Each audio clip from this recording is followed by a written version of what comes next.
Hello, everyone, and welcome back to the second episode of. It's high noon. And so, in this segment, basically what I do is roast dumb comments on my videos, and so here we go. And so, some of these comments are quite old. I've just stuck them on a Word document here, just so it's a bit easier for me to keep a document of these comments.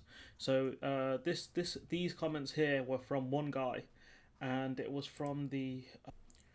There it is. This is from the Gove claiming coronavirus would help focus the EU Brexit team. And so let's have a look at this man's comments. He goes, there's a lot of spelling mistakes here, which I'm not going to call him out too much on, but is your brainwash if the EU don't like the way negotiations are going, walk away. Which I guess they kind of are doing, but they want us to walk away because they don't want to get the flack from it from British people and people within the EU. Why do you insist on the UK doing what the UK want? Why would I insist? Why would I be against the country doing what the country wants? It doesn't make sense. I think he's trying to say, why do you insist on the UK doing what the EU want? And I'm not insisting on that. What I want is a trade deal because it's mutually beneficial for both groups. But at the same time, if the UK are going to put out ridiculous things like we don't want a level playing field and we're going to kill workers' rights and we're going to be like the Singapore on the Thames, then we deserve it. And so the UK doing stupid stuff, yes, I'm against the country doing stupid stuff, hence why I was very critical of Gove's statements. What the hell has the EU got to do with anything the UK decide? The EU provide cheap labour for industry. Why would we dance to the EU tune? Whatever the UK decide to do is nothing to do with the EU. This is another stupid comment here because the EU economy or these countries within the EU are economically tied to us as we're both huge trading partners for each other. And so if the UK tanks, then the EU are going to suffer as well. And so that's why I want the UK to do a trade deal with the EU, if it's not painfully obvious by now. The EU provide a cheap labour for industry. That's not 100%. It's not. Well, EU do provide labour for industry. That's the industries that British people typically don't want to work in, such as fruit picking. I did a video on that before, covering about how the farms are essentially not being able to get workers because British people don't want to do it, and seasonal workers are stranded because of the pandemic. And so it's not just labour for industry, they also provide lots through education, through science, and through other industries. The EU science labs have left the UK, which is unfortunate. And so to argue that the EU is just there for cheap labour for industry is just stupid. They're there, helping universities excel and helping other industries. And so this is another stupid thing. Why would we dance to the EU tune? Well, it's not about dancing to the EU tune. It's about coming up with a mutually beneficial trade deal. Whatever the UK decide to do is nothing to do with the EU. It's absolutely a lot to do with the EU because we're trading partners. There will be no deal, or at least not any deal with the EU one. This is something I actually agree on. Because we're not going to make a deal that the EU actually want to sign, and that's where the fallout's going to happen. And so this comments about one I did on. Was it Dominic Cummings being on stage meetings? You're very gullible. If the media don't like someone, it means they are a good guy. Just repeating your BS.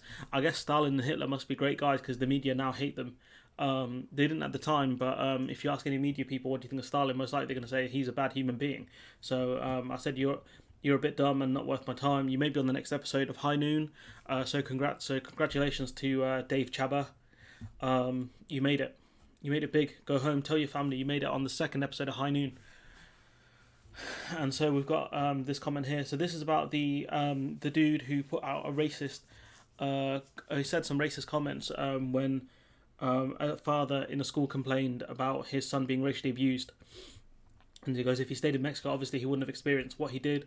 Probably would. I mean, you could experience racist abuse in Mexico even if you're Mexican, so that's not even true. Let the people talk. People don't talk, and when people do talk a lot, mate, I don't know what you're talking about. You're talking here essentially through a comment. When they do, they scoff. Well, when you say stupid things, of course people are going to scoff. It's not that hard to figure out. Why? Because it's easy. It is easy, but at the same time, he deserved that. Keep your Orwellian censorship. Like, I didn't censor anyone. And I doubt you know a lot about Orwell, Nick G, because Orwell was a massive leftist.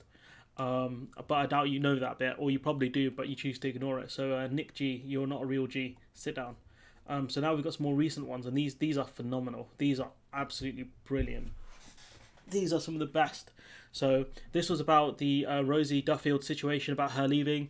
meeting her married, the guy who was married at the time, her lover or boyfriend or whatever you want to call it. I'm not too bothered about labels.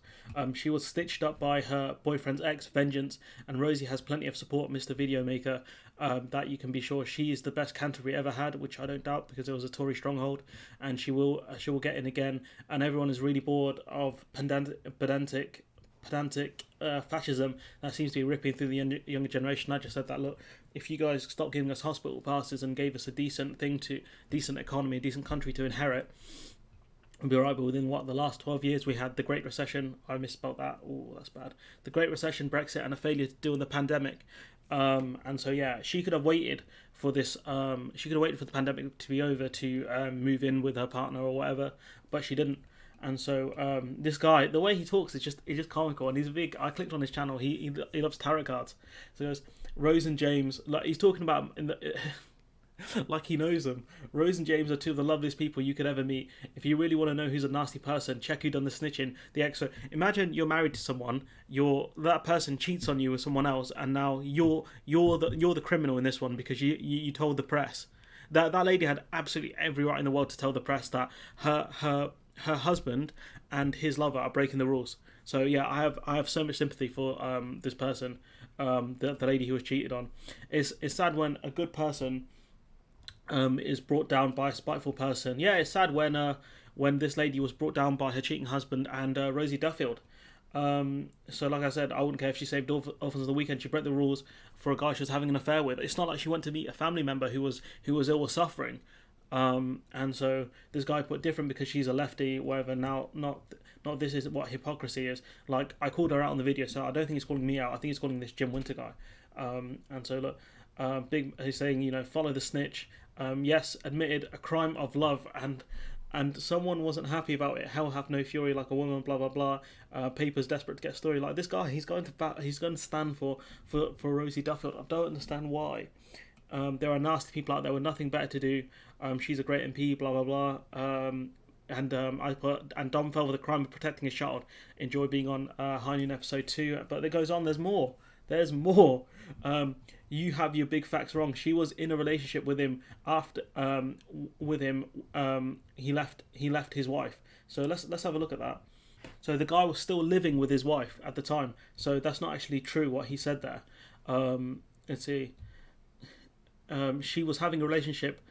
He left his wife. He might have left his wife, through a divorce or whatever, but he was still living with her, so he broke the rules. So my big facts are right, big man, Mr. Jim Winter. Doesn't that sound like a love issue? No, it sounds like there's a pandemic and there was a lockdown, son.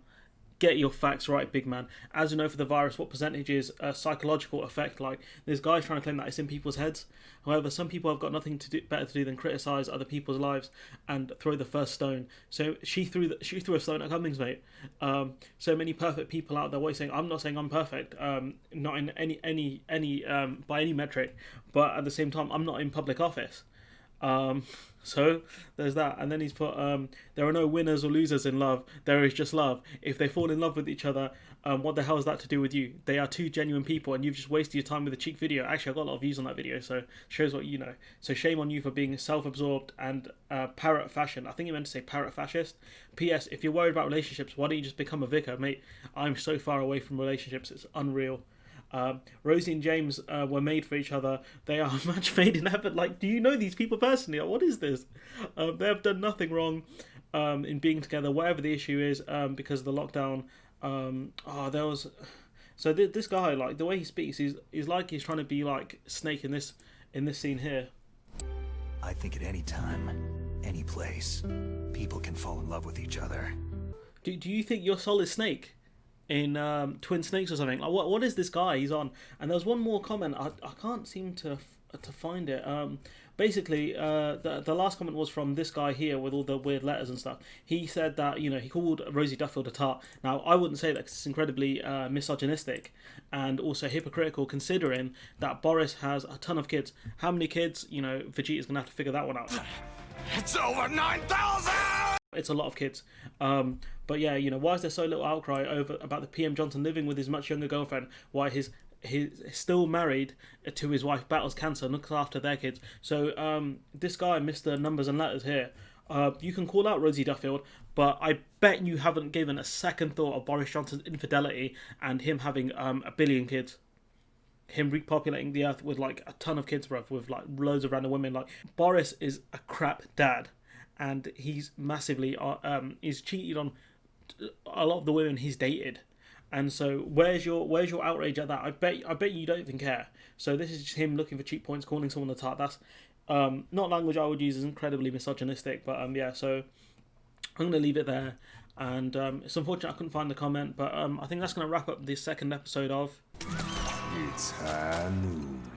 High Noon. So let me know what you guys think in the comments below, and hopefully I'll see you in the next one.